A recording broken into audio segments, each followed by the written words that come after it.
Okay, this is my team, and I literally don't remember what it is. Is it the fucking Nuggets? No! No!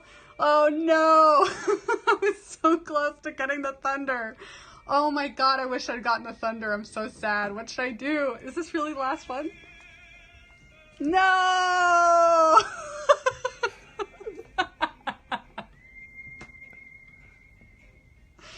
No! Oh my god, I was so close to getting the Thunder. Oh no! I know I kind of should go to the Thunder. Oh man, I want the Thunder so bad.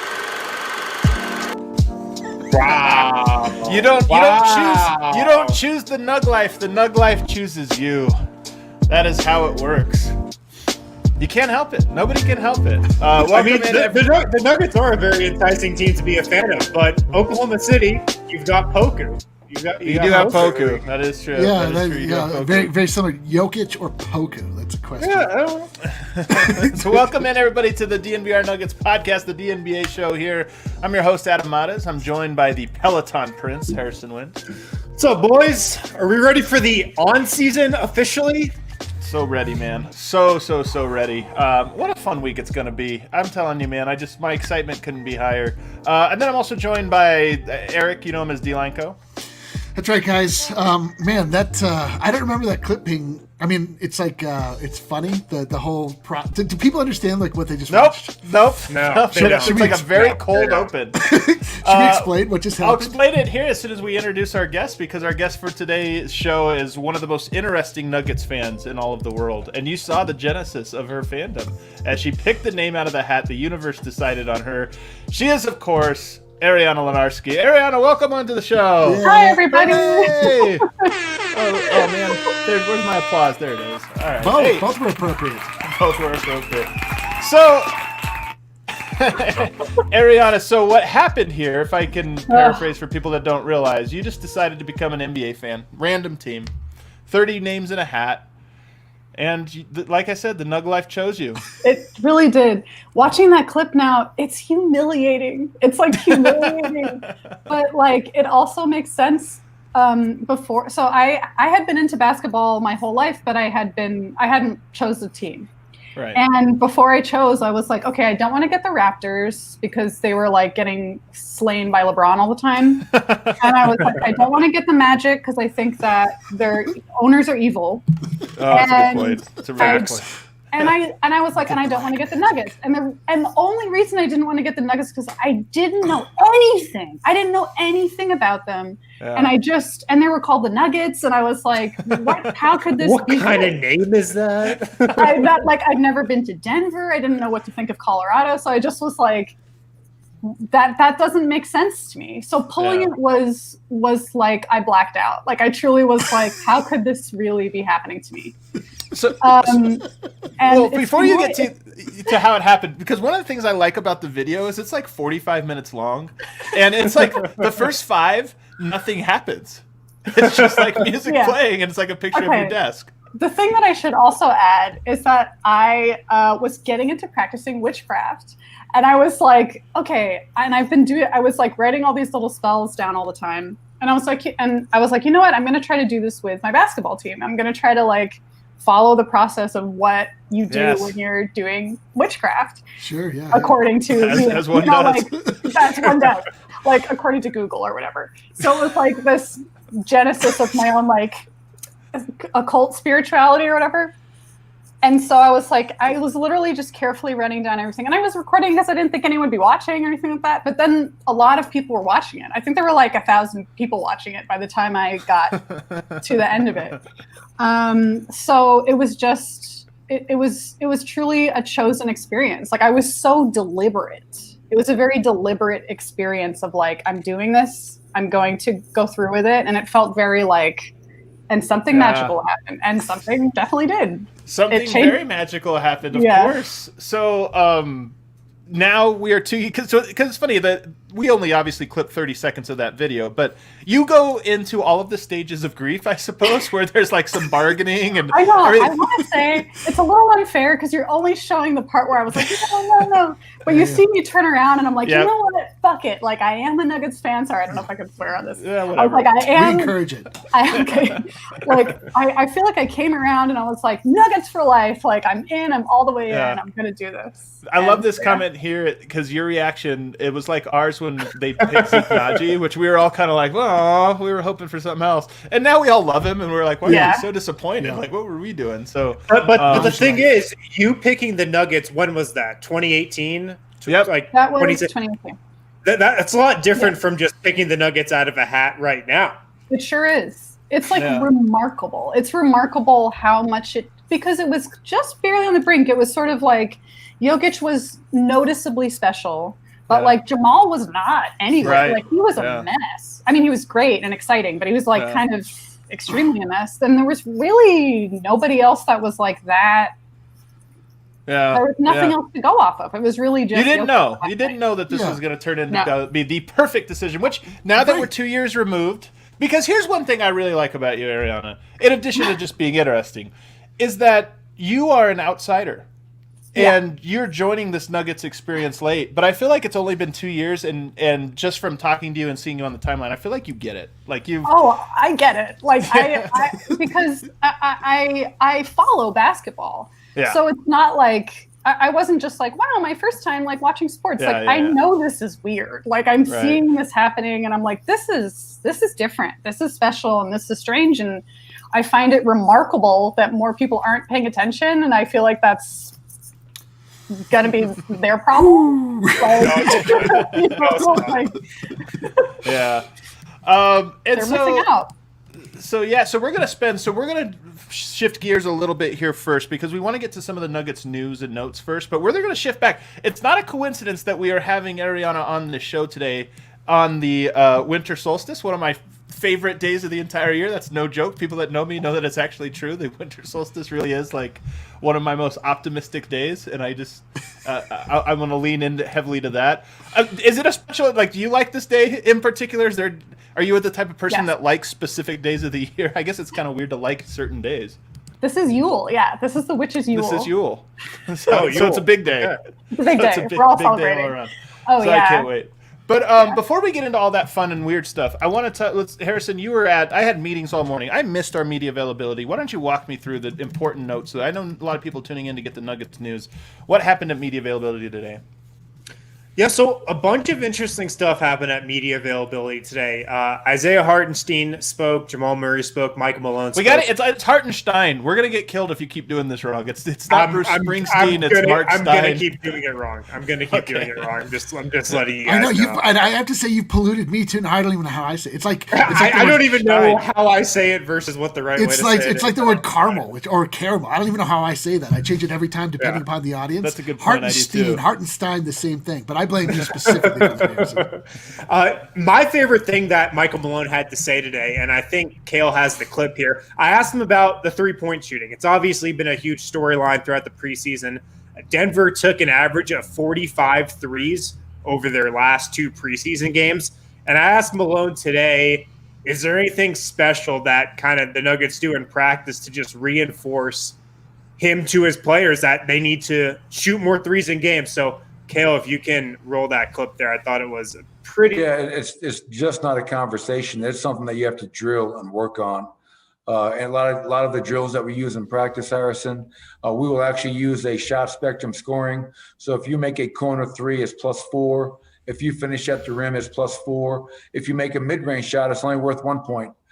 So trying to practice how we want to play, and I think you just can't talk about it. You have to be about it. And our guys have done a good job with that. So then you reinforce it with the film. Obviously in that Golden State game, we did a poor job. Well, we only took 25. Out of those 25, only 2 were in the corners, and we didn't shoot enough paint threes. So making sure we understand the threes that we want, how we want to generate them, and just sometimes it's simply sprinting to the corner and not jogging to the top of the key. Because the corner three is a shot that obviously we want to shoot a lot more than we did last season. So the first thing I like about this is it reminds me of like this. It almost feels like somebody trying to diet so they create failures for themselves. Do you know what I'm talking about, Ariana? Where it's like, okay, if I end up having a sweet today, then tomorrow I can't have breakfast or something. That's almost like what it feels like he's doing. Yeah, for sure. Yeah. So corner threes are worth 4 points. Shots at the rim are worth 4 points. Mid-range jumpers only worth 1 point. I love it. It's about time they did something like this. Who's keeping track of this? Imagine trying to keep score of this during like in real time. I'd be like, oh, hold on, that's a 4-pointer. And then take away one. That's the free. Yeah, it seems like it's. I'm sure it's whoever the lowest person on the totem pole is on the Nuggets staff. That's definitely their responsibility to count by fours and count by one. So, Aaron, what do you think of Michael Malone? What's your Michael Malone take? Well, I think he's. I was thinking last year and in 2018 that he was really the heart of the team. Like to me, that really seemed where everyone was looking towards him to feel the pulse and feel the generative sense of that. I think that's shifted a little bit now. I think people that like as all the players are getting more into their identities because they're all so young. So I feel like they weren't quite as sure of themselves. There was like in a really nice way, like a toddler mentality of like staggering forward into who they are. And I feel like his passion was where everyone would look to be like, you know, they needed to see the rage timeouts because they just didn't have big enough egos to like do something like that. You know? And so now that there's more like MPJ is adding, you know, he's got his own identity and he walked in with his identity and like so there's like a little bit more that's affecting other people. And now there's I feel like Jamal is stepping a little more into like he doesn't have an ego necessarily, but he's like shining more and he's more comfortable with himself. So it's like, so now I feel like it's probably an interesting transition for Mike Malone to feel like he can take a step back as the emotional, like completely generating all of the like, I don't even know what the word would be. I think that's really good insight because to me that is part of what the Nuggets are in that phase where he has been such the leader. And he even had a great quote earlier this year where he said, I'm waiting for the day where I don't have to stop practice, somebody else does. Yeah. Basically a practice rage timeout that somebody on the team is like, yo, we don't have it. He wants some player of his to absolutely chew out the rest of his teammates in a practice. That hasn't happened. But to be fair, they were young. They're getting older. Jamal Murray, maybe now. I have if this is a bold prediction for the season for Jamal Murray, he will stop practice at some point this year and do it. So at some point, I think Jamal Murray will walk into that. So it is. I do think that is a moment in time that the Nuggets are at. Yeah. Or something else from practice on the topic of Jamal Murray. We've been discussing how likely it is that he'll make the All-Star team this year. I just straight up asked him today, how big of a goal is that for you? How much are you concentrating on getting an All-Star spot this year? So, Kale, if you got the clip there, I thought his answer was interesting. Yo, yeah, I did not have time to get the Jamal clip. Could you just Malone clip. I told you that. Can you just do it yourself? Can you just just read the quote, Kale? Come out and read it in Jamal's voice. Because I have the quote here. It's okay. Oh man. So let's see. Jamal Murray pretty much just said that, yes, obviously an All-Star appearance is something he really wants this year. I don't want to miss All-Star games going forward. It's going to be tough in the West, but I know I've got the capability to do it. I've done it on the biggest stage when it means the most. It's just a matter of doing it in the regular season. We've got a lot of guys that are playing really well, so turn it on and off when I have to. But winning a championship is always going to be the main goal, and I'm going to have fun doing it. Wow. What a quote. What a quote. I thought we didn't have the clip. Was that Harrison? That was the live crowd. That was a great quote. Winning a press conference, like Michael Porter had one over the weekend, we should probably mention, where he was asked about coming off the bench, and he said much the same thing. You never know. I mean, look, you take everybody at face value, but that Jamal Murray quote, we all know how important, and everybody's predicting this is the year he becomes a All-Star, and what a big feather in his hat that would be. Even financially, there could be some incentives down the line. Like, it's a big deal. And for him to come out and just be like, look, guys, I like it, but I know what's going on with this team. We got so many good players, and quite frankly, I don't need to score 25 points. So to me, it felt like an admission on his part of, yes, I want the All-Star game, but I'm not willing to like break character to try to get it. Is that how you interpreted that, Ariana? Yeah, I think that it's really interesting with Jamal because even I do some NBA gambling sometimes, and I don't use As tarot. do we. So do we. Yeah. You're in too much. friendly company with I'll Okay, say that great. much. And it's just so interesting to see him like he's on the most improved player list, and it's weird because I don't know if he'll win, if he can be considered for, because like, well, he's already kind of gotten better. It's kind of weird. So it's like he's at this weird point where the expectations for him almost seem to have like his leap. I think everyone assumes his leap happened. Right, kind of. You know, one thing I will say though about the NBA, like Christian Wood's another candidate for this. He had a phenomenal 15 games to close out the year. If he's good this year, he would win that award. And you could point to him and be like, well, he had a good month to end the season. But it's almost like people weigh the last half of last season and this season in terms of it. So I think as much as I agree with you, if he does have a bubble performance throughout the season, people will still call him the most improved or whatever. You wonder about there is. I don't feel like there's a hard and fast rule with that though. You just don't know what there's not. You don't know. I mean, that's what any of these subjective, like superlative type awards for the NBA are, where you're like, what is like what are you taking into consideration when you're talking about the MVP? And like anytime somebody frames the conversation of who's the MVP, they will give you what they are looking for, but it's not like what. There's not just like a hard and fast, like, because I can see Jamal being eliminated for just that reason. People are like, well, that happened last year, and now he's just sort of playing at that level. Like, it won't. I'm telling you, and it's even worse with MVP voting. MVP voting is like how you finished last year or the playoffs of last year plus this year. Because everybody's always like a year behind on that kind of thing. So it's just mentally, it's like human bias or error or whatever. So I think that's it. Is there any other news, Harrison? We got one more clip, I think. I think we have one more clip from practice. Okay. Michael Malone talking about Nikola Jokic, his leadership. We heard Monte Morris say over the weekend that Nikola is one of the hardest working guys ever been around. I love Mike Malone had a great quote today, just kind of talking about his leadership and him setting the example in practice every single. And to take that from then all the way now, where he was a year ago, he was first team All NBA. He's been an all-star consecutive seasons. He has cemented himself as one of the best players in the world. And what I love about him is that he hasn't changed. Everybody thought he changed when he signed a big contract, you know, how money changes people. Nikola Jokic is the same person as he was the day I met him for the first time. Humble, fun to be around, high IQ. And I feel really fortunate to be able to coach a superstar that is as humble as he is, because you know, he kind of sets the example. And the other thing I think that's really jumped out to me, Malika, is whether it's warm-ups, three-man weave, a shell drill, a pick-and-roll drill, or a 5-on-5 competition, Nikola does everything hard. Like when your best player sets the example like that every day, you can't ask for more than that. So,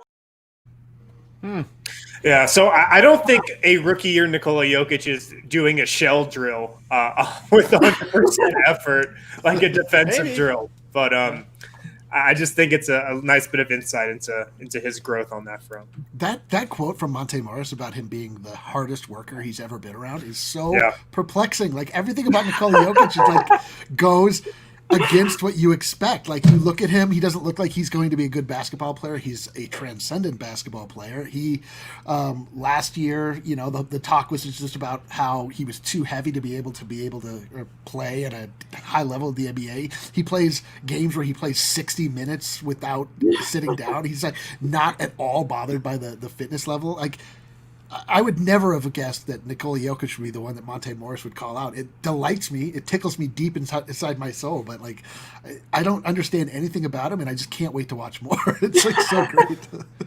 I do have to correct Michael Malone, and there's a great comment. By the way, ice under Adam's fridge. Just an elite newcomer. Might be newcomer of the month here.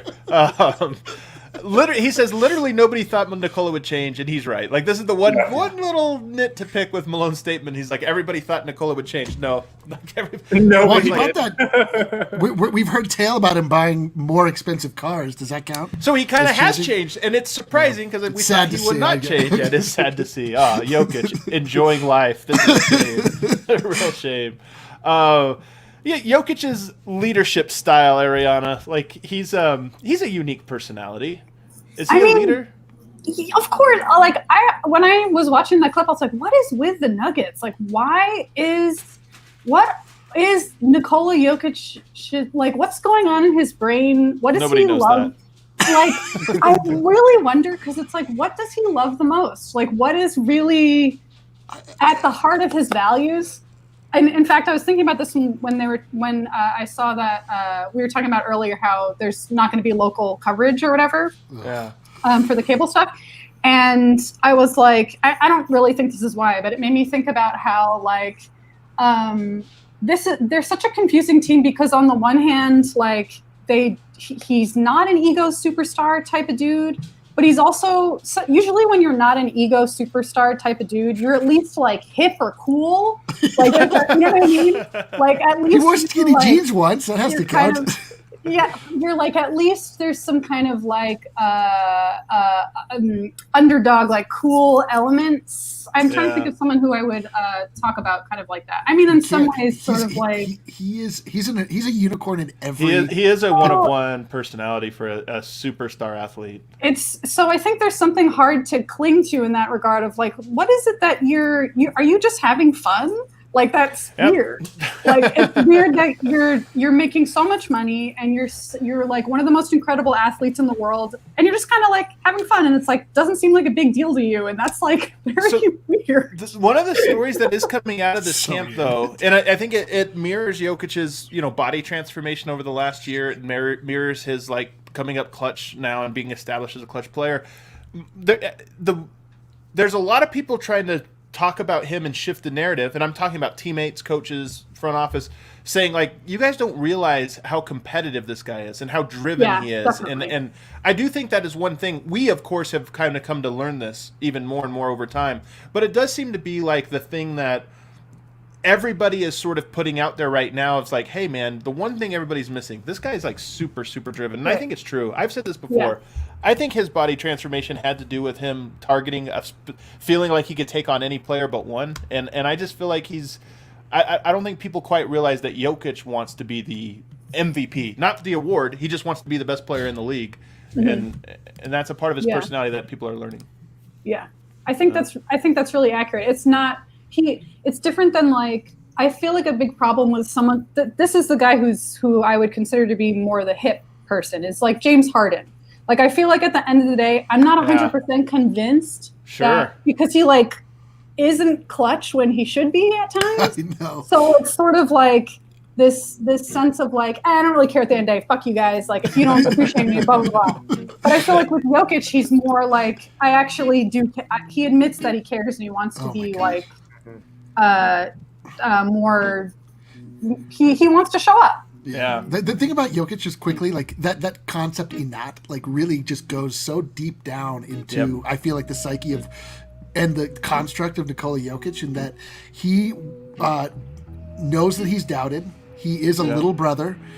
But he doesn't want to change himself to get you to come over to him. Like he's going to stay the same and it's on you. And he'll make it work. And he's going to make it work. And whether you'll figure it out. It's on you. Totally. Like he's going to do him and it's the right answer. And whether or not you want to recognize it, like that's on you. Yeah. I'm excited. I'm so excited for Joker, man. I keep wanting to preview our Joker preview. By the way, up on YouTube tomorrow at 10 a.m. You're gonna want to see it. You're gonna want to see it. It's a good one. Watch it. It's a good one. Harrison, take us to our first break, and then we're gonna talk some fun stuff on the other side. Some good omens. Side. All right, sounds good. The Mile High City Copper Lager is back at Breck Brew, right in time back for at the DNVR bar Nugget too. Season. Back at the DNVR bar, so pick some up today. Mile High City Copper Lager. Pick it up at the Breck Brew Farmhouse or from your local liquor store. Also, we've got another WGT tournament coming up this weekend. I did not name this one. I don't know who named it.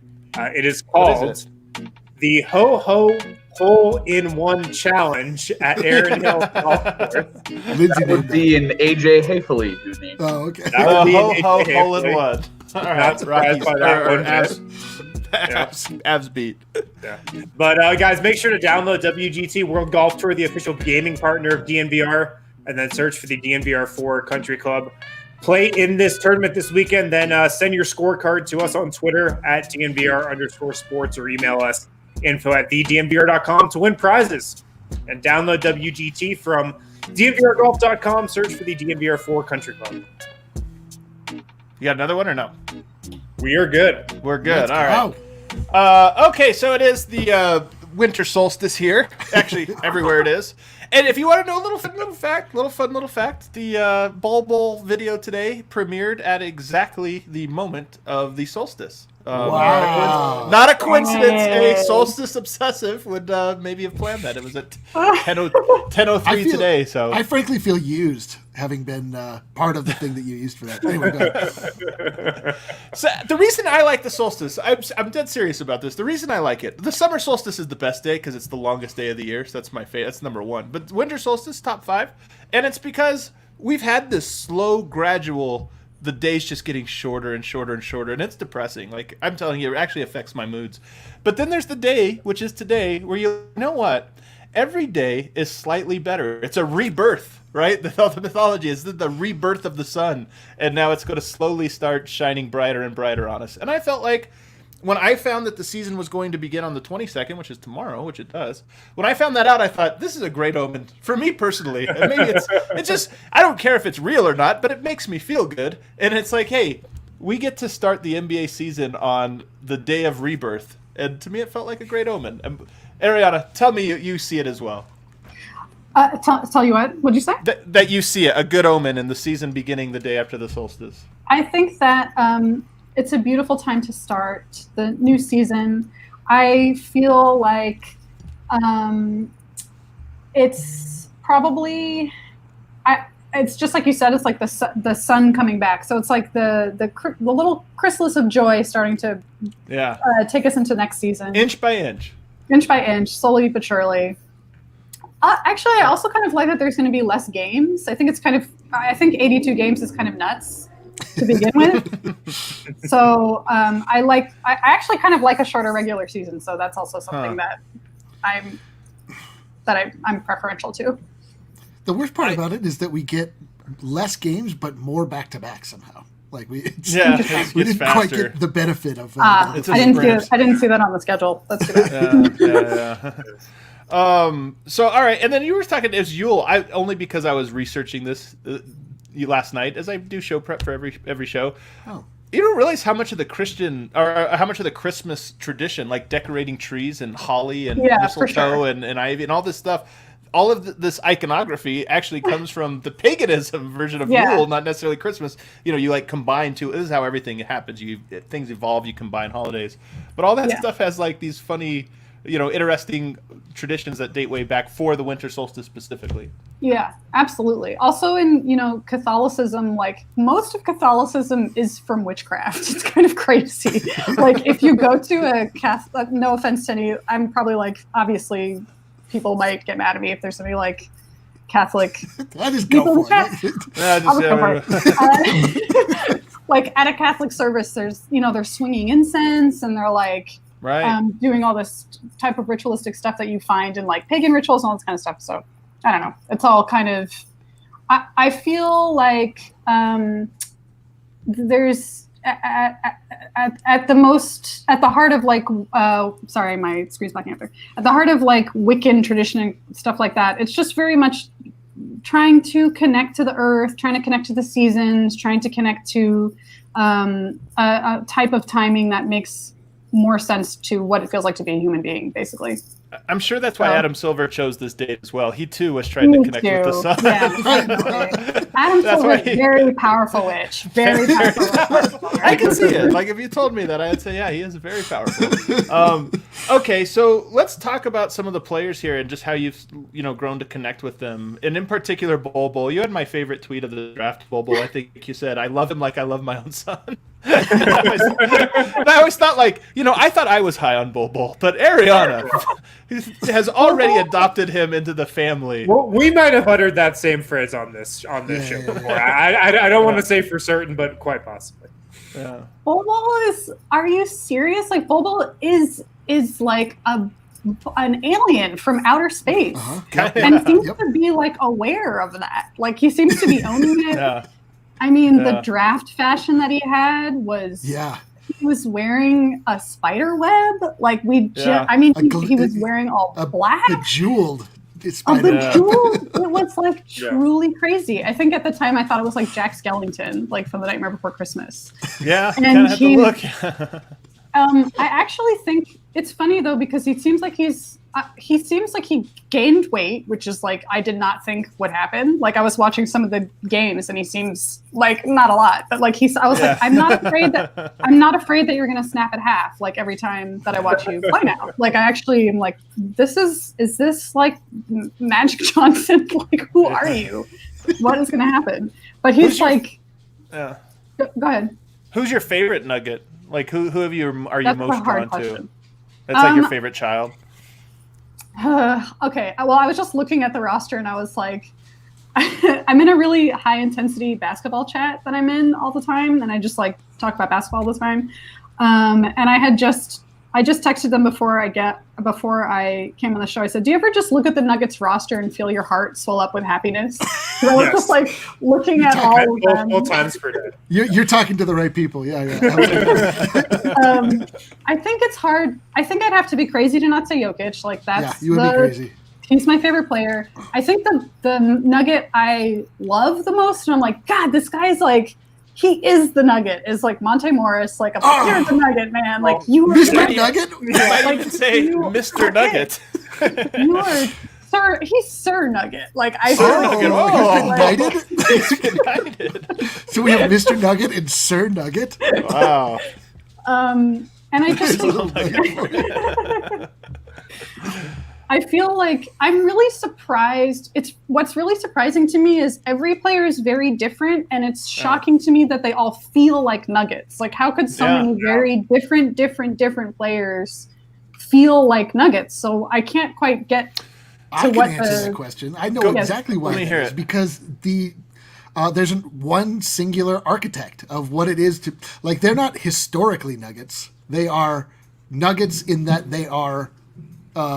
Coming into a team that has been set forth with an actual plan in place, and they're the right kind of people, and they play in the right way. They play a complementary style of basketball. Like they're, like other teams are just constructed very catch as catch can. Like they like a fantasy basketball squad where you'd be like, I don't know, this guy's good at basketball, and then you bring it all together, and it doesn't work. The players don't make any sense, but the Nuggets like now are like what it means to say like somebody is a Nugget. Like that has not always been I the think case. there's another quality here, and I actually wrote about this. One of my favorite things I've written over the last couple of years, and it was about MPJ and how he was so anti the rest of the Nuggets, but in some ways quintessentially Nugget. And that is that they're all underdogs. Every single one of them is underdogs. So in addition to the half of them being either undrafted or second round picks, if you just look at the guys who were lottery picks, and there's only Jamal Murray. Well, Jamal Murray comes from Canada.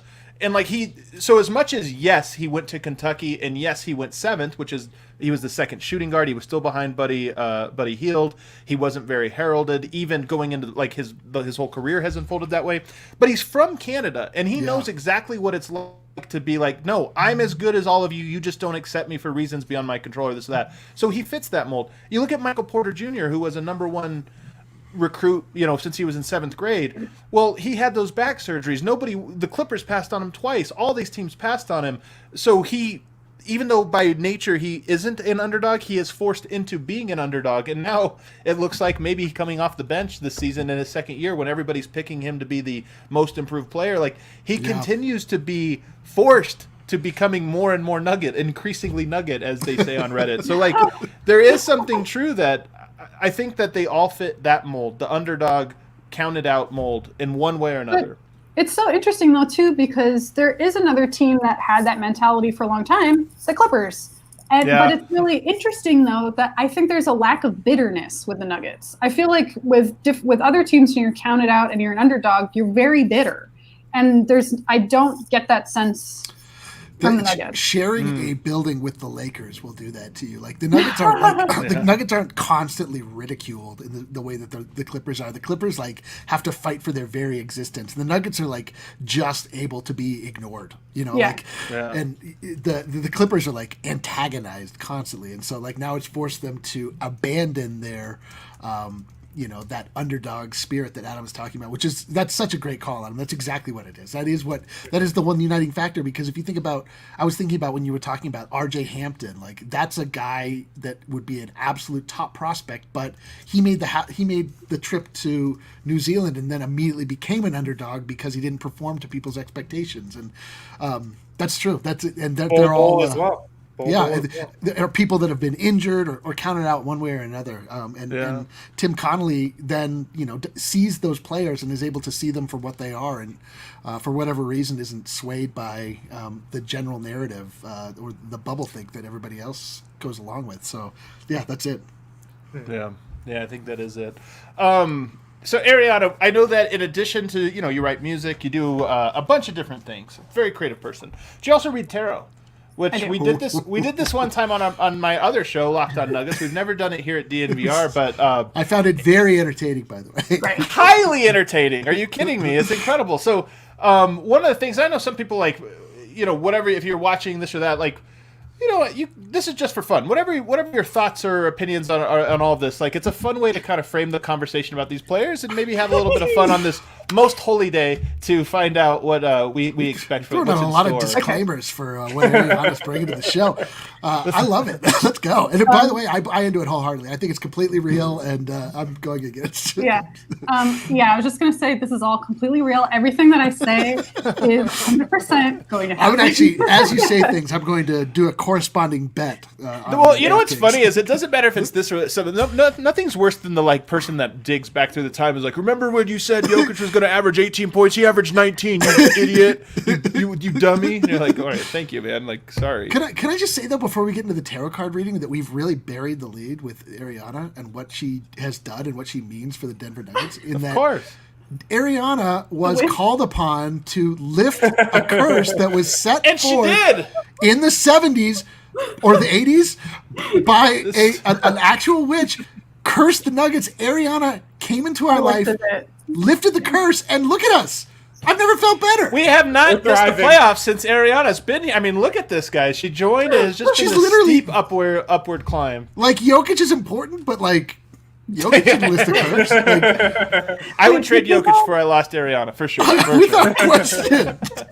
Wait, do people know the story of people know Robota? Tell it real quick. No one knows. I think we're aware of it, but a lot of people might not know it in depth. Okay, I feel okay. I want to try to get a picture. Is there a way to get a picture of her at all? Kale, can you search Robota? Robota. Well, I found out Robota. The witch's name was Robot with an A. Yeah. So and we still have where is she? We don't know where she is. Okay, let me try to tell the story. So I found this out the day after I became a Nuggets fan, where I wasn't sure, I don't know. And I was like, I guess that doesn't seem like just a coincidence. It's not. And so I was looking for a jersey. And as I was Googling the image search, I saw a little image that said, the Denver Nuggets hire a witch to curse the Indiana Pacers. Yeah, there we go. In the 1975. The ABA was so weird, man. It was so great. And so I was Zoom in on that, Kale. Look at her raised hand to the what could Pacers. This be? So that's Robota, the Golden Witch of the West. And she was hired to put a curse on the Indiana Pacers.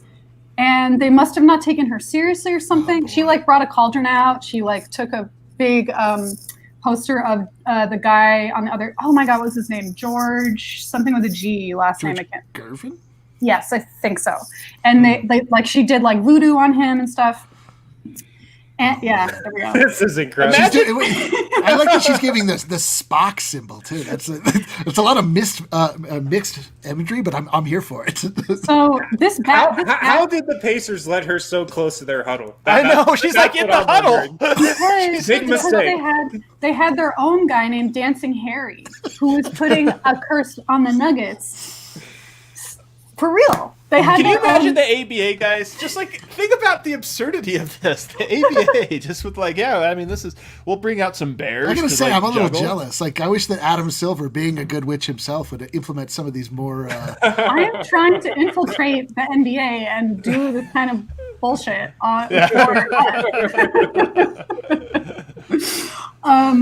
And so this curse backfired. And the Nuggets never went back to the finals. This was in the finals, and they did not return. They had not returned to the finals. So let me ask you this: was this shoddy witchcraft? Was there a payment dispute? What I would love to know, and I felt as though I needed to find Robota the witch and ask her these questions and know the story of her. And I ended up going to Denver. I ended up flying to Denver when the Nuggets were in the. What was that? When they were playing Portland. Yeah, it was in the second round. 2 years ago now. Yeah, 2 years. Yeah, and it was like I think exactly the same game. It was Game 5. It was just like the same game that she cursed them, and I felt so bad that I hadn't found her and I couldn't lift the curse, and I was like down on the floor, looking at like, I really wish I could have found her, and then it like struck me. I was like, wait, maybe I'm the witch now. Like maybe I can like lift the curse, and I don't have to find Robota and like.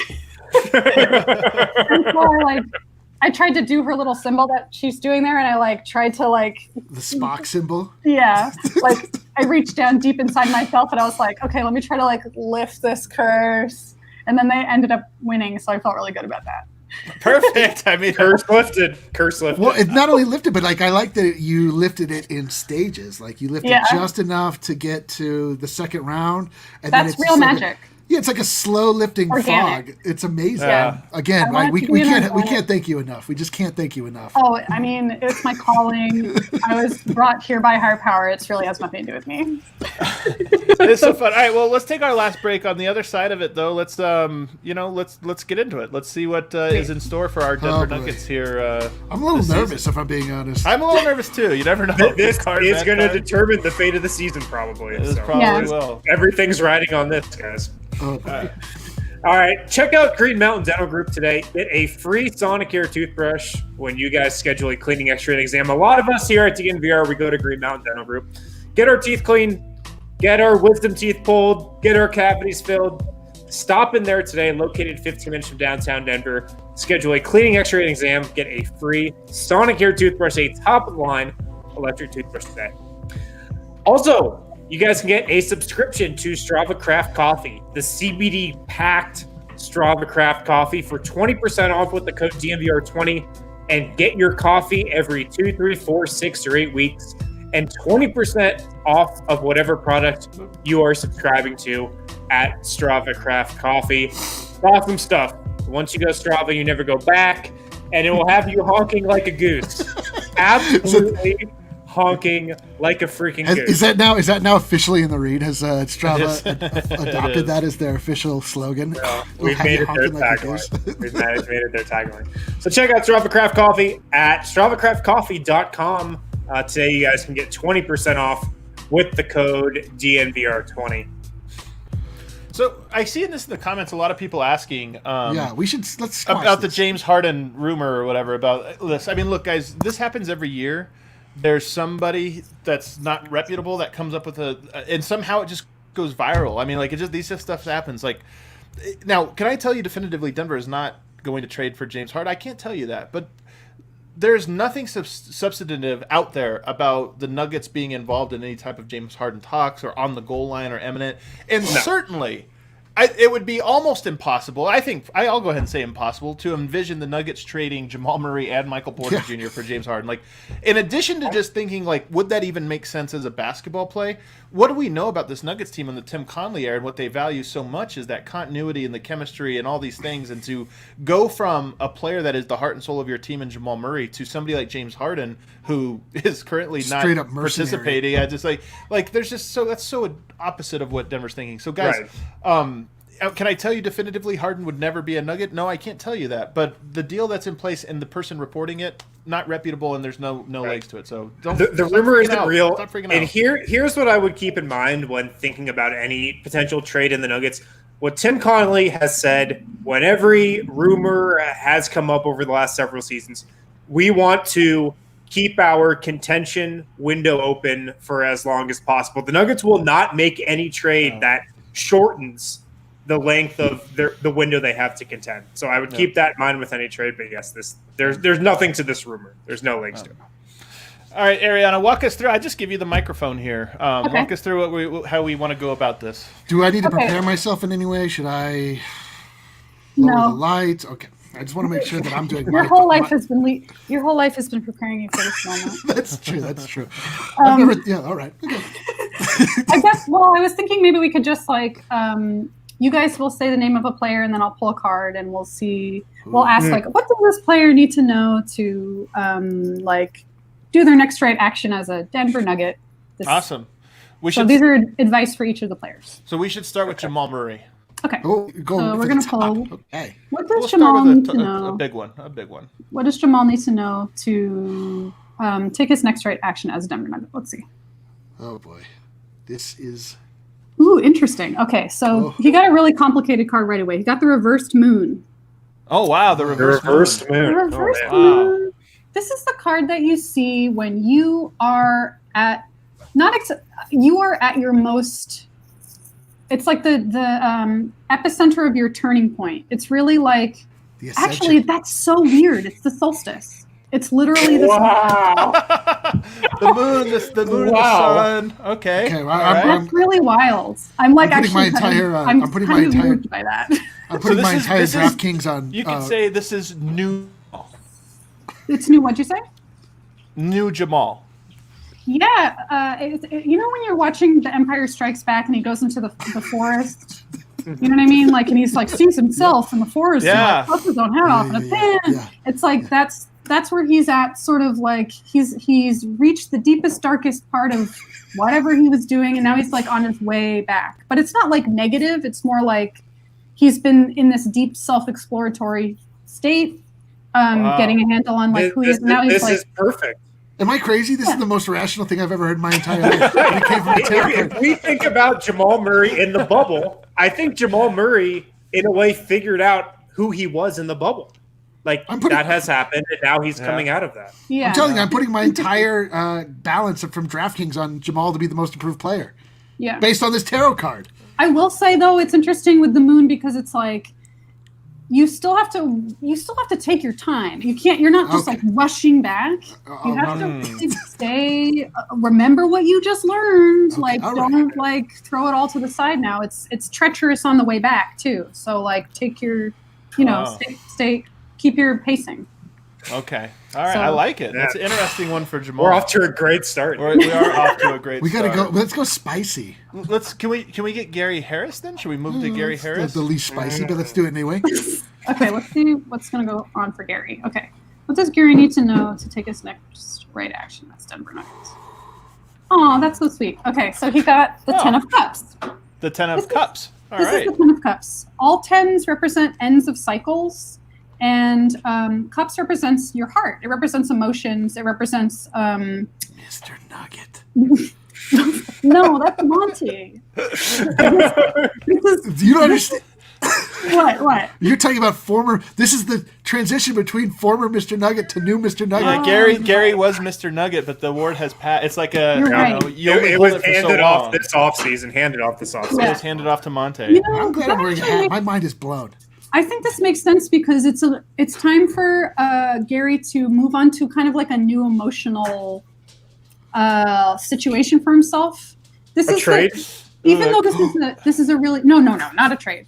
This is sort of like this. Well, I don't want him to be traded. I mean, maybe I'm invested in that, but like this is more just like you've come to the end of this emotional cycle. It's time to move on to whatever the next phase is, and that's a good thing. There's joy there. It's not like a sad ending. You've reached some kind of happy ending. So what's the next chapter, basically?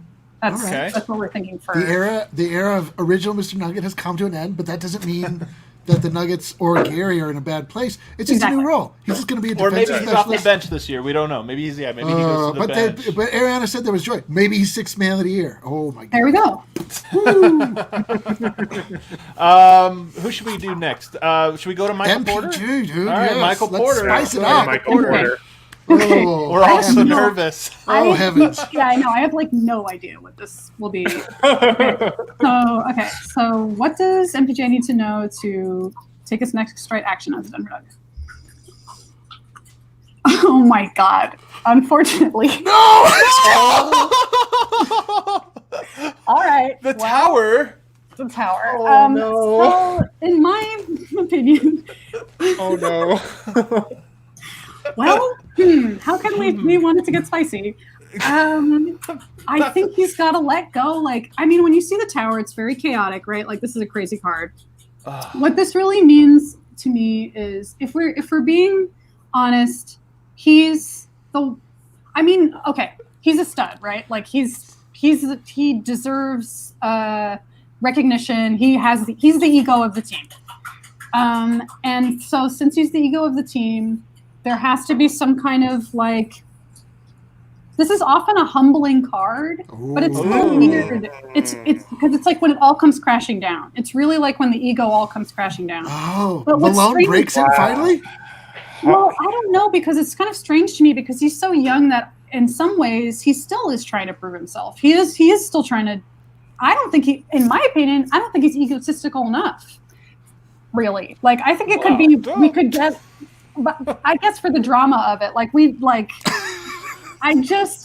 this card makes sense to me in terms of like everything that's not real about him needs to fall away so that he can come out and be who he really is. So there's an internal chaos, an internal conflict. Maybe this tower represents. Put on a show, a front, if you will. Yeah. I mean, we need to get to the real MPJ. What he's really all about. Exactly, Eric. Exactly. All right. We need the facade to fall away. Be the real star that you think you are. We get that ego stuff. So really be the star then, if that's what's going on. I'm not gonna. That's a little ominous, but we knew there'd be challenges for every growth. There's an enormous challenge. That one really turned around at the end, though. I was, I think much like draft night, I let Ariana's initial reaction really steer me down the wrong path. But it turns out, in the end, we may just get a better MPJ out of all of this. I don't know. The tower. The tower. I think the tower is good. I feel like. An alarm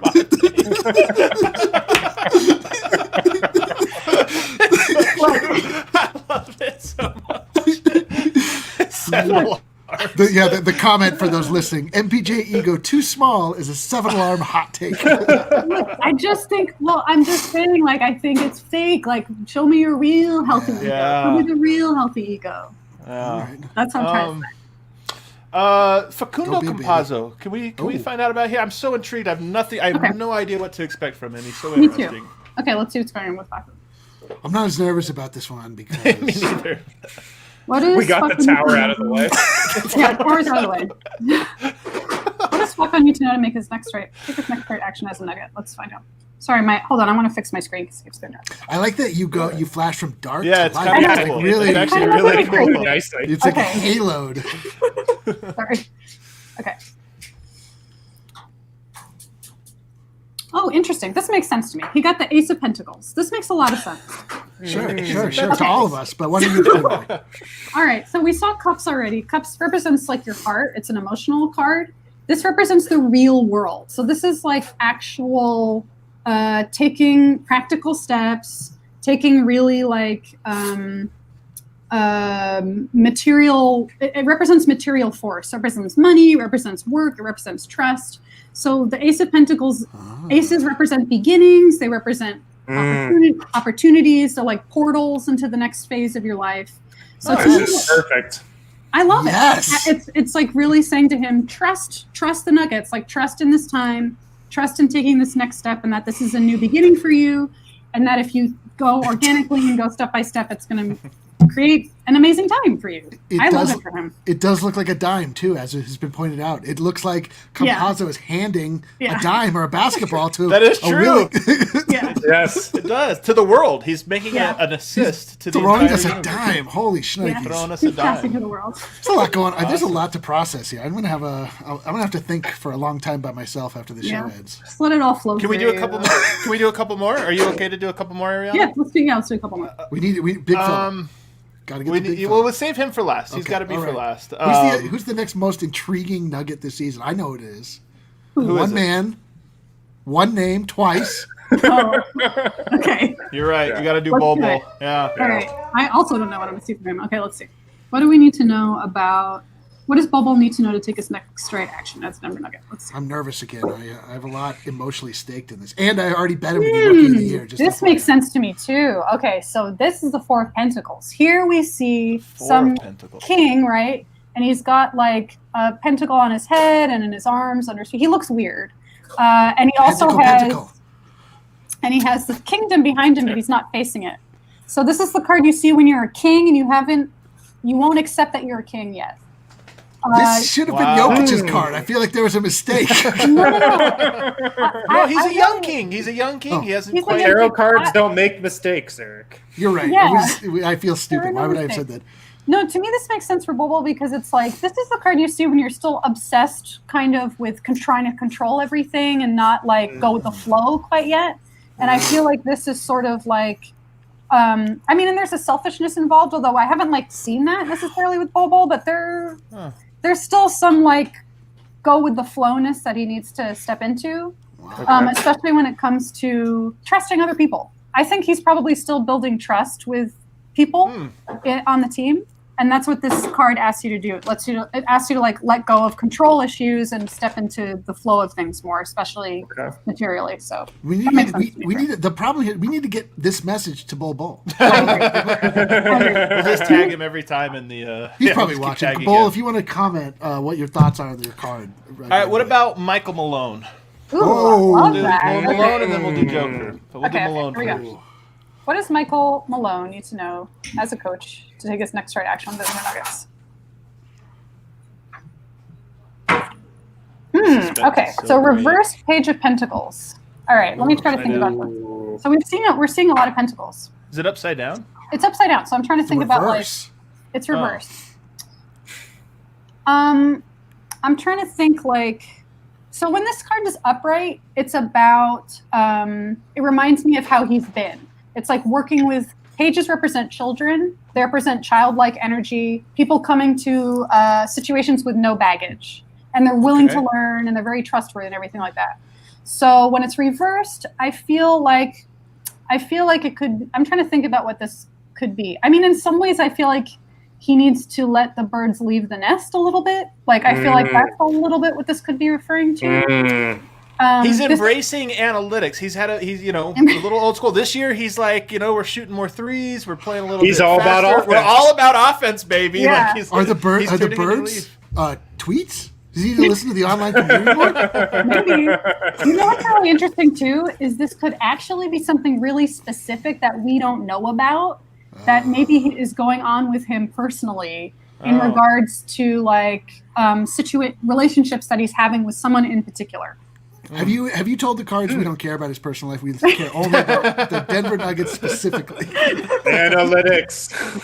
That sounds like analytics. Wow. Clearly, people are clamoring for Will Barton. Can we add Will Barton and then Joker? Is that all right? All right. The people are clamoring for it. Let's do Will the Thrill. What does Barton need to know? Okay. Sorry, there's some sirens right now. Alarms going off as we do. Sorry, I've got a ambulance right by. Okay, what does Barton need to know to take his next right action? Okay, so this is interesting for him too. This is the Two of Swords. So we have this figure that's sitting. They've got their arms folded across their chest. They're blindfolded.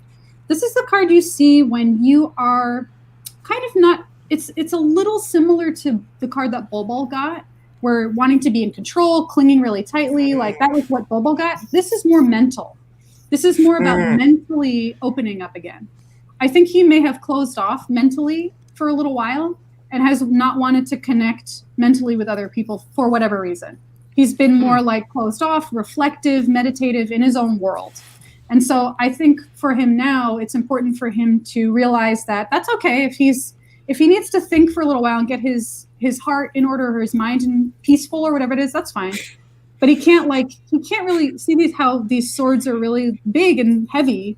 He can't like hold this position for that long. He can't keep himself closed off for much longer. It's not going to work out. The position Eric, you mean on the starting right. lineup? Oh, you think he needs to? He might have to. He needs to let go of the idea that he is a starter in this league, accept a sixth man role, write it all the way to sixth man of the year, a championship. Ariana, I got. I will say this card is by far the coolest looking of all the ones we've seen so far. I honestly love her. I think she's great. She's so terrifying, honestly. She's scary, and also she represents. And it makes sense for Will too. You see it when you've been a little when you don't feel seen. A lot of times people will get this card when they really don't feel seen, and they just like, all right, fine, I'm just gonna be do me. I'll just do me and close off and not focus on what other people are saying. I gotta say that the accuracy with each one of these cards, first off, makes me terrified for Michael Porter Jr., but second off, Tower was very ominous. Oh no. All right, well, I guess we have one last one, and I'm equally as nervous now. All of a sudden, I'm trembling here. There's a lot riding on this, Ariana. A lot riding on this. No pressure. I know it's not you. It's just, I'm glad. No, I'm the professional here, so don't worry. I'm in my zone. Okay, so what does Jokic need to know to take his next right action as a Denver Nugget? Ooh, how interesting. Okay. So interesting. Oh, it's upside down, though. So, okay, reversed emperor. Wow. So what's really interesting to me is this is the card that you see when this is upright. It's about stepping into your authority. It's like really owning almost like a father archetype and really like guiding growth, really allowing things to flow, literal, right? Like literally like guiding chaos. That's what the emperor does. He makes sure all the trains run on time. He's the ultimate taking chaos. That is Yoke. Yeah. That's so Yoke. Now when it's reversed, he actually has to let go of just a little bit of that. He has to start. He has to start trusting that it's going to come naturally to him, and that he is the quote emperor on this team and everything. But there has to be a little let it flow. Let it flow. You don't have to 100% control everything. Just connect to your team, which you're already doing, and it's all going to unfold the way that offense it should. So needs really to go cool. a little more to Jamal, a little more to Michael Porter, Yes. a little more to Will Barton, and but he's still the emperor. He's still the holy emperor. smokes, the Joker is the emperor. Jokic is going to average a career high in assists this season. I can already feel it. Maybe the points go down. Maybe the points are down a little bit. 10 assists? It's really crazy to me that the joke, archetypally, the Joker is supposed to talk to the king, right? Isn't that the story with the Joker? It's the Joker entertains the king. So this actually is the Joker card. Because if it's reversed emperor, it means just be the Joker. Remember, you're not the emperor. I am the Joker! The Eye of the Joker! This is the year, I'm telling you guys. I've been saying it all year. He has the Eye of the Joker in his eyes. Wow. Ariana, this was the great. You saw the comments. A lot of people saying this was their favorite show of the year. Oh, that makes me so happy. Yeah, so the people really, not really of the year, enjoyed. of all time. Of all time, yeah. Some people all the time. They would even further. I truly feel part of the Nuggets culture, and I feel so happy and embraced for everybody, and I've had the best time. It's truly changed my life. So thank you, Nuggets community, for embracing me. I know. It really does get me right here. I'm like, that's because I believe this. You either get it or you don't. And I think one of the things that it's so funny when you see people that don't get it, they haven't put the time in or this or that, and they talk to these people inside of our obsessive Nuggets Bol Bol, and they're all like, I don't get what you guys think is so fun or special about it. It's because you don't get it. But if you're in it, you're just. This is the most amazing thing ever. It's just so much fun being a fan of this team and with this community. So I'm glad that you've gotten to step inside it and add to it. And now, especially with stuff like this, you were. It's heaven for me, so thank you. All right, guys. Thanks so much for tuning in and hanging with us for this episode. Don't forget, hit the like button if you're watching this. Kale, you're rushing me, bro. You're rushing me. hit the like button. Hit the subscribe button. Don't forget, you guys, this is also a podcast, so the DNVR Nuggets podcast, if you ever miss, you can always catch it as a pod. There's that as well. But we're going to be back again tomorrow. Wednesday is game time, baby. We're going to have a post-game show. We'll see everybody then. The Joker's the Emperor. The tower, the Joker is the Emperor. Now the season can officially start.